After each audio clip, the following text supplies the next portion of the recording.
ارشاد بھٹی صاحب، کیونکہ آپ بڑے پیارے لگ رہے ہیں اس شاپنگ جو آپ تازہ شاپنگ کر کے آئے ہیں، تو آغاز آپ سے کرتے ہیں ڈسکشن کا. کہیے گا کیا سہیل آفریدی کی نامزدگی سے نئی کشیدگی جنم لے سکتی ہے؟ سب سے پہلے تو بھائی جان شکریہ، مہربانی کہ آپ نے سچ کو سچ جانا اور حقیقت بیان کی. واقعی مجھے بھی لگتا ہے کہ میں بہت پیارا لگ رہا ہوں. اور آپ کے سوال کے جواب سے پہلے ابھی میں سیٹ پر بیٹھا تھا تو ٹی وی پر چل رہا تھا ہمارے جیو پہ عطا تارڑ صاحب کا ایک بیان، بلکہ اس کا ایک ٹکر کہ تاثر ہے کہ کالعدم ٹی ٹی آئی کا عسکری ونگ بن چکا ہے. اب میں کیا کہوں، مطلب کچھ بھی، کہیں بھی، کبھی بھی، مطلب ملک کی سب سے بڑی سیاسی جماعت، مطلب قومی اسمبلی میں اپوزیشن کی سب سے بڑی جماعت، مطلب سینٹ میں اب بڑی اپوزیشن کی جماعت، مطلب پنجاب کی سب سے بڑی اپوزیشن کی جماعت، مطلب جو آزاد کشمیر میں بھی ہے، جو جی بی میں بھی ہے، مطلب جو جس کی موجودگی بلوچستان میں بھی ہے، جس کی خیبر پختونخوا میں حکومت ہے، 2/3 اکثریت ہے، مطلب وہ ٹی ٹی پی کا عسکری ونگ ہے. مطلب آپ کیا کہنا چاہتے ہیں؟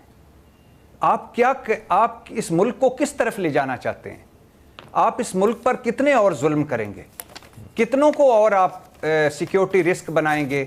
کتنوں کو اور آپ غداری کے سرٹیفکیٹ بانٹیں گے؟ کتنوں کے آپ اس طرح بلو دا بیلٹ وار کریں گے؟ مطلب آپ چاہتے کیا ہیں اس ملک کے ساتھ؟ اس ملک میں پہلے کیا نفرتیں اور تقسیم کم ہیں؟ اس ملک میں پہلے کیا جھگڑے ہمارے کم ہیں؟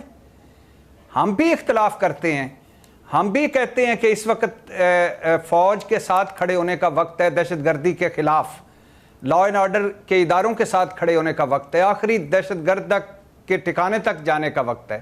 لیکن آپ اس طرح کیا کرنا چاہتے ہیں؟ آپ اس طرح اور اس ملک کو کس طرف لے جانا چاہتے ہیں؟ ابھی آپ کا جی نہیں بھرا یہ ساری باتیں کر کے؟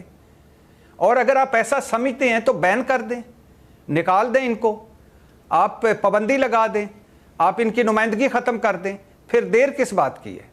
تو میں حیران اور پریشان ہوں کہ کچھ نہیں سیکھا ہم نے اپنے ماضی سے، اور کچھ نہیں سیکھ رہے ہم موجودہ حالات سے، اور کچھ بھی بہتر نہیں کرنا چاہتے ہم مستقبل کے حوالے سے. اب آ جائیں جناب اسپیکر آپ کے سوال پر. کشیدگی کا آغاز کیا؟ کشیدگی تو پہلے دن سے ہے، بلکہ پہلے سے ہے. اور پی ٹی آئی کے لیے رکاوٹیں کیا؟ آج کیا رکاوٹیں تو پہلے دن سے ہیں، بلکہ پہلے سے ہیں. اب عمران خان نے نامزد کر دیا سہیل آفریدی کو، اور ریاست اور حکومت کو وہ قابل قبول نہیں. اب آپشن کیا ہیں؟ پہلا آپشن ہے کہ ریاست حکومت دہشت گردوں کے خلاف آپریشن کر رہی ہے. عمران خان کہہ رہے ہیں کہ سب کچھ ہو سکتا ہے مذاکرات کے ذریعے. مطلب رستے دو ہیں، منزل دونوں کی ایک ہے کہ امن ہو، دہشت گردی کا خاتمہ ہو. تو اس پر کیوں بات نہیں ہو سکتی؟ ایک کوشش تو ہو سکتی ہے، کم از کم ایک کوشش. P T I Imran Khan کے ساتھ حکومت اور ریاست بیٹھے، ڈائیلاگ ہو، جو باقی سارے معاملات چل رہے ہیں وہ چلتے رہیں، اس کو اس میں انوالو کرنے کی کوئی ضرورت نہیں. لیکن اب پی ٹی آئی بھی حقیقت ہے، یہ حکومت بھی حقیقت ہے، دہشت گردی بھی حقیقت ہے. تو اب اس کا کوئی حل تو نکالنا ہے نا. تو ڈائیلاگ ہو، کیونکہ یہ دہشت گردی کا معاملہ ہے، خدا کے لیے یہ ہماری آنے والی نسلوں کا معاملہ ہے. ہمارے جوان شہید ہو رہے ہیں، ہم پر دشمن انڈائریکٹ اور ڈائریکٹ وار کر رہا ہے. اور اگر ہم بھارت سے بات چیت کے لیے تیار ہیں، اگر ہم نریندر مودی سے مذاکرات کے لیے خواہش مند رہتے ہیں، تو پی ٹی آئی یا عمران خان سے بات چیت یا مذاکرات کیوں نہیں؟ دوسرا آپشن، خیبر پختونخوا میں گورنر راج لگا دیا جائے. اس کے چانسز کم ہیں، بہت سارے ifs اینڈ بٹس ہیں. خیبر پختونخوا میں اپوزیشن جماعتیں اپنا وزیر اعلیٰ لے آئیں، اور ابھی یہ جو مال مسروقہ ملا ہے مخصوص نشستوں کی صورت میں اپوزیشن کو، مال غنیمت، اب اس کے بعد 53 اپوزیشن کے اراکین ہیں 145 کی اسمبلی میں، اور 73 چاہیے وزیر اعلیٰ منتخب کروانے کے لیے. تو 20 اور چاہیے اپوزیشن کو. تو اب اس 20 لینے کے لیے کیا ہوگا؟ فارورڈ بلاک کوئی بنوایا جائے گا. اگر ایسا اس طرف چلا گیا تو لوٹا کریسی ہوگی، بھاؤ تاؤ لگیں گے، منڈی لگے گی، اور اگر یہ سارا کچھ کامیاب ہو گیا تو صوبے میں ایک ڈمی سیٹ اپ آ جائے گا. بدترین دہشت گردی کا شکار صوبہ، وفاق اور وفاقی اداروں سے بدظن صوبہ، حالات مزید خراب ہوں گے اور ایسا کرنا صوبے کے ساتھ اور صوبے کے عوام کے ساتھ ناانصافی ہوگی۔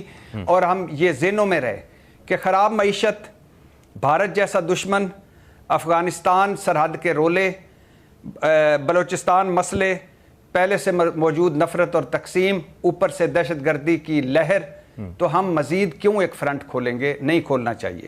آپشن 3، آ لینے دے آخری بات سہیل افریدی صاحب کو، ان کی چند پرانی تقریروں کو ایک طرف رکھیں، انہیں آ لینے دیں، پہلے کوشش کریں سمجھانے کی اور ساتھ ملانے کی، بات آگے بڑھانے کی، ورنہ علی مین گنڈا پور کے دور میں بھی تو آپریشن ہو ہی رہا تھا اور آپریشن جاری رکھیں۔ اور میں آخری بات یہ ضرور کرنا چاہوں گا کہ پہلے دن سے میں کہہ رہا ہوں، میں اس حق میں ہوں کہ دہشت گردوں سے مذاکرات نہیں ہونے چاہیے، بے رحم آپریشن ہونا چاہیے، آخری ٹھکانہ بھی ان کا تباہ کرنا چاہیے اور آخری دہشت گرد کے مارے جانے تک ہمیں یہ آپریشن کرنا چاہیے۔ لیکن اس کے لیے خدا کے لیے اپنوں کو تو پاکستان کے لیے اور اس پاکستان میں ان 25 کروڑ اور آنے والے لوگوں کے لیے ایک ہو جائیں، مل کر آگے بڑھیں اور کم از کم دہشت گردی پر سیاست نہ کریں۔